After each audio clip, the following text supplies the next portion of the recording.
berbicara dengan kaitannya masalah bayaran tadi, ada yang tanya ini sebelum saya bahas yang lain ya. Kenapa Pondok Pesantren Unik ini bisa menyampaikan dengan lantang? Artinya nggak ada aling-aling gitu. Tidak ada pikiran, waduh nanti kalau saya sampaikan ABCD nanti bisa terjadi begini. Karena Pondok Pesantren Unik ini menyampaikan edukasi kepada masyarakat, jujur saja tidak ada yang membackup ataupun yang membayar sepeser pun. Kalau kemudian ada urusan tadi ada yang mengatakan Gus Zaini itu ternyata orang bayaran, ya memang mereka begitu, semuanya begitu. Di zaman sekarang itu siapa sih kalau bahasa Abu Yamamah Ghufran? Orang yang benar-benar ikhlas berjuang untuk agama dan bangsa. Kan begitu. Maka apapun yang kita katakan, yang kita sampaikan setiap malam dengan lantang, karena memang kita tidak ada tendensi apa-apa. Kita gak punya ikatan kontrak yang gak ada. Kontrak dengan siapa yang gak tahu ya. Kemudian kita mungkin mendapat sokongan dana yang besar dari pemerintah terkait ataupun dari siapa saja yang memanfaatkan polemik pada masa ini, gak ada. Alhamdulillah. Rokoknya aja kita masih dari Abah. Rokoknya aja masih dari Abah Ghufran.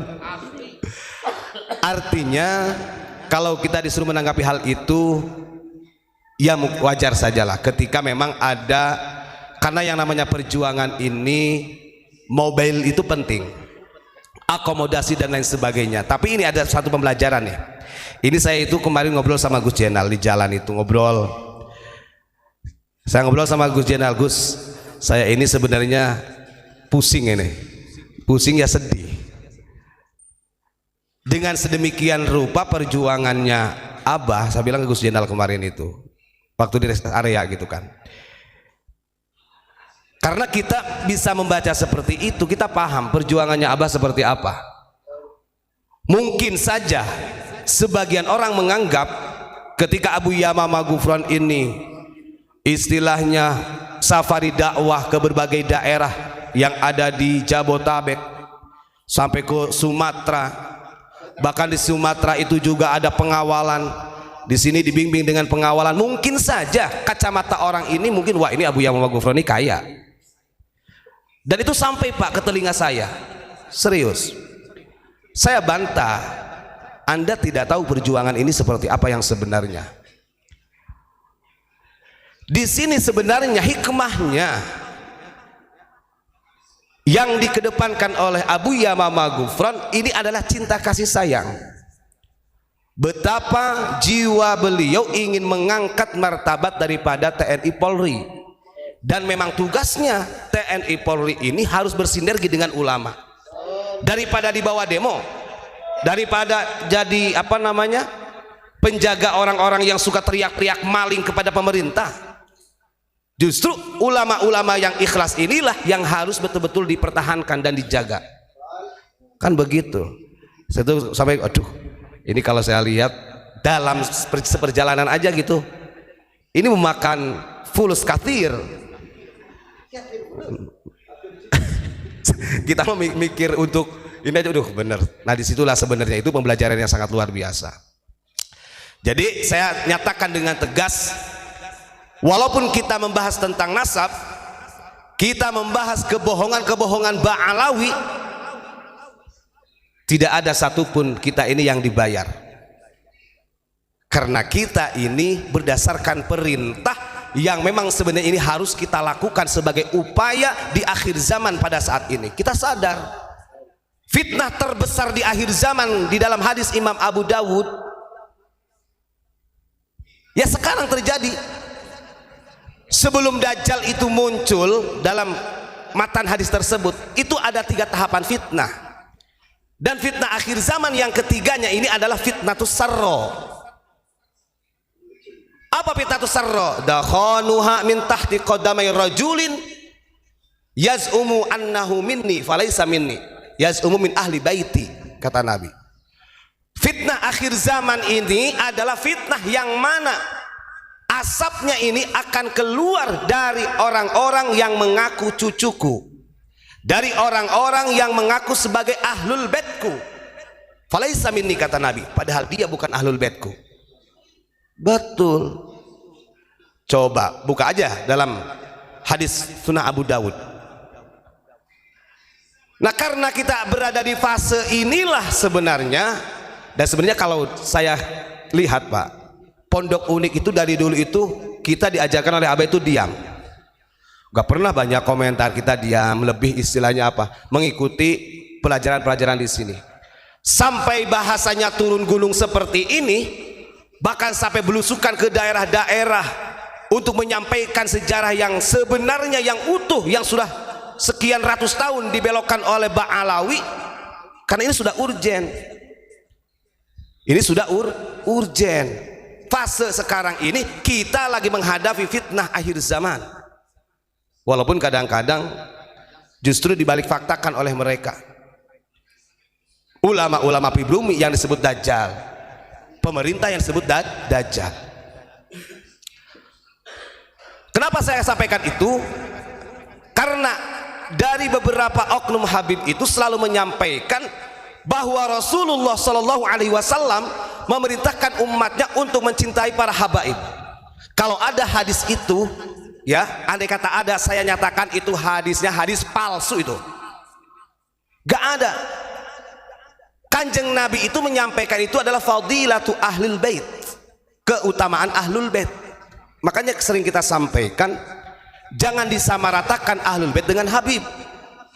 Adapun yang dimaksud dengan fadilatul ahlul bait di situ itu bukan para habaib, tapi yang sudah tercatat. Siapa?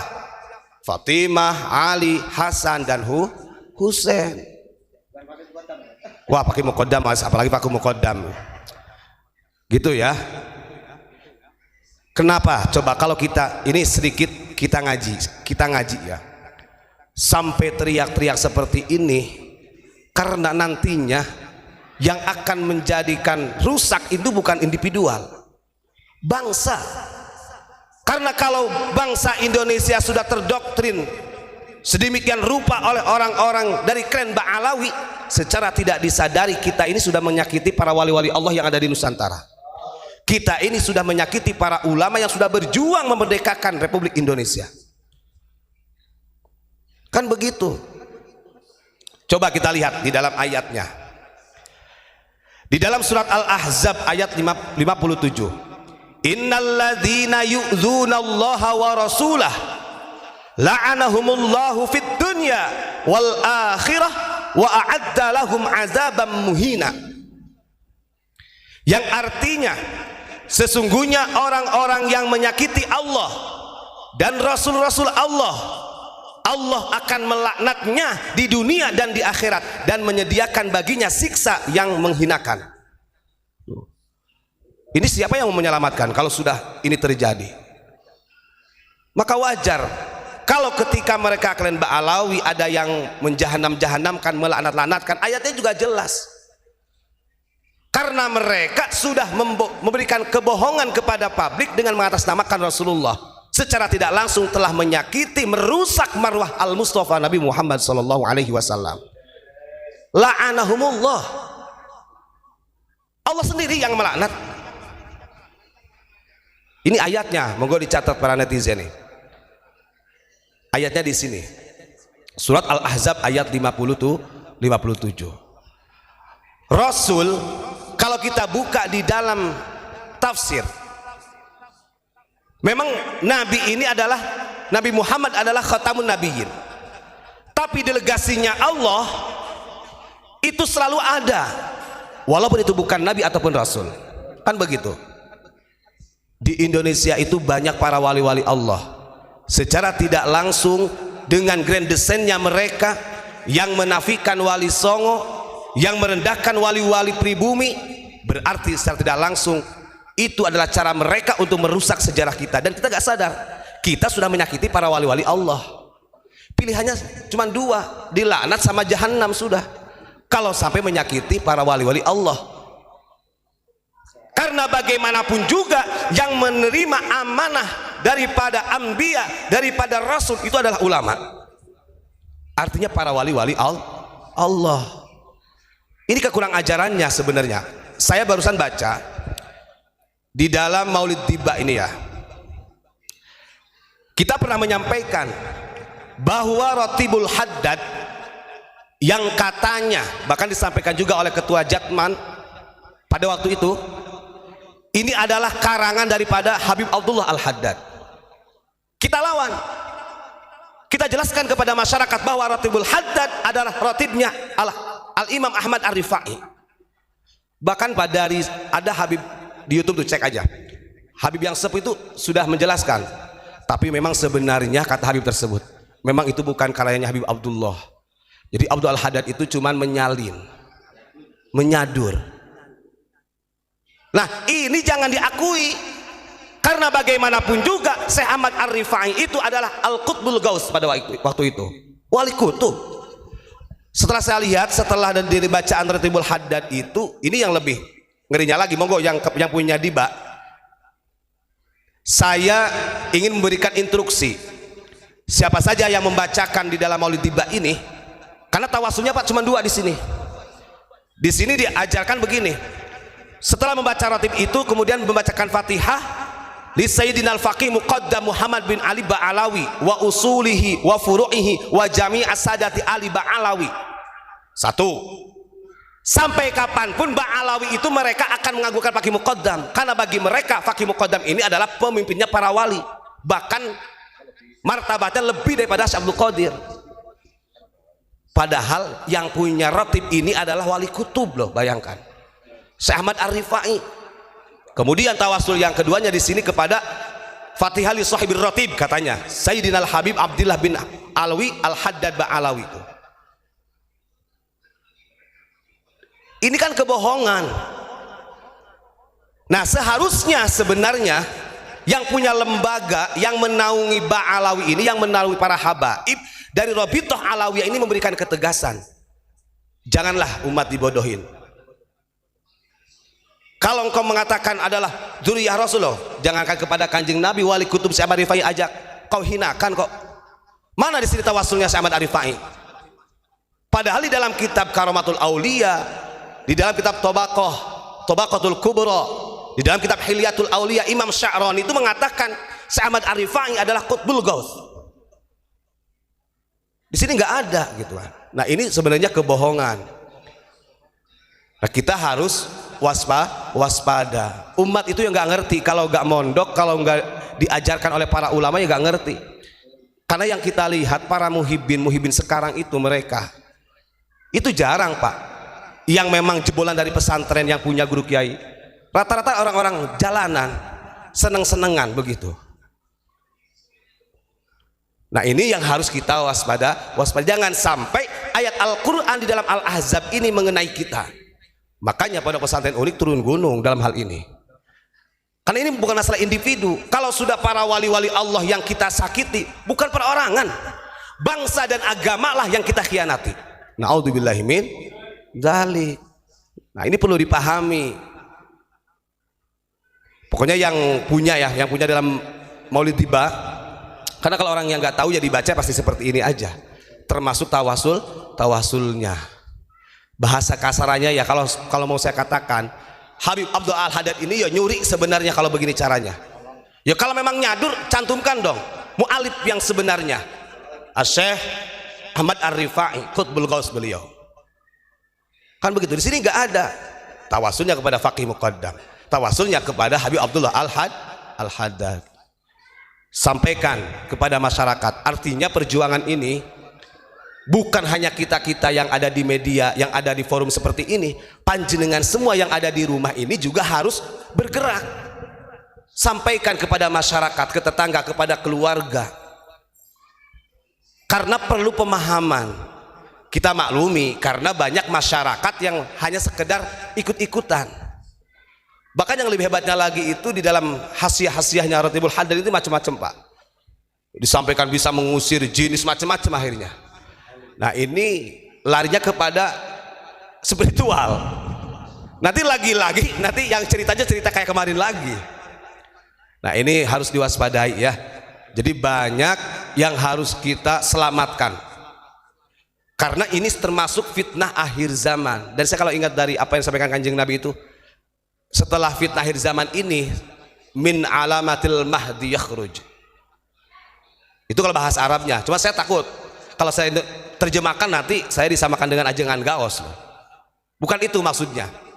Artinya ketika fitnah akhir zaman ini dituntaskan, terselesaikan, yang tadi asapnya dakhon wa min tahti qadami rajulin min ahli baiti yaz'umu annahu minni, fitnah ini yang keluar dari orang-orang yang mengaku cucu Nabi, maka disitulah yakhrujul mahdi. Sebenarnya itu catatannya kalau pengen tahu lagi. Tapi kan kita tidak boleh mengaku, kita nggak tahu kapan al-mahdi itu istilahnya sampai yang bisa menyelesaikan, kan begitu. Itu adalah salah satu riwayah. Terus yang terakhir dari saya juga menghimbau kepada para hadirin semuanya, di dalam perjalanan ini, perjuangan ini, yang paling utama sesuai dengan apa yang disampaikan oleh Abu Yamamah Ghufron, kita jangan terbawa arus, kita jangan tertipu dengan kedok. Itu yang terpenting. Karena ada upaya-upaya yang sengaja dilakukan oleh mereka yang merekrut orang pribumi untuk menghancurkan tradisi-tradisi yang ada di Nusantara. Banyak tradisi. Bahkan di Jawa Barat itu pas sampai ada juga Bahsul Masail. Saya punya cerita tuh dari Gus Furqon itu, mengadakan Bahsul Masail yang akan menghentikan daripada tradisi budaya. Untung kata Gus Furqon di situ ada Abah Ghufron. Akhirnya Bahsul Masail tidak berani pada waktu itu. Ini kan kalau sampai dihentikan tradisi, wah ini syirik, ini menyalahi aturan, ini macam-macam bid'ah dan lain sebagainya. Wah sudah kehancuran negara. Karena bangsa itu akan lebih cepat hancurnya. Ini ngapunten saja. Itu kalau sudah roboh peradabannya, kalau sudah musnah wal hadarah wa thaqafahnya, peradaban dan tradisinya. Ketika peradaban dan tradisi ini sudah musnah dari suatu bangsa, maka rusaklah negara. Karena itu adalah jati diri bangsa. Begitu. Nah itu terakhir dari saya. Kurang lebihnya mohon maaf. Lagi-lagi kita bacakan istighfar dulu. Astaghfirullahaladzim min kulli dzambin wa atubu ilaih. Astaghfirullahaladzim min kulli dzambin wa atubu ilaih. Allahumma aftah lana bi futuhil arifin. Allahumma aftah lana bi futuhil arifin. Assalamualaikum warahmatullahi wabarakatuh.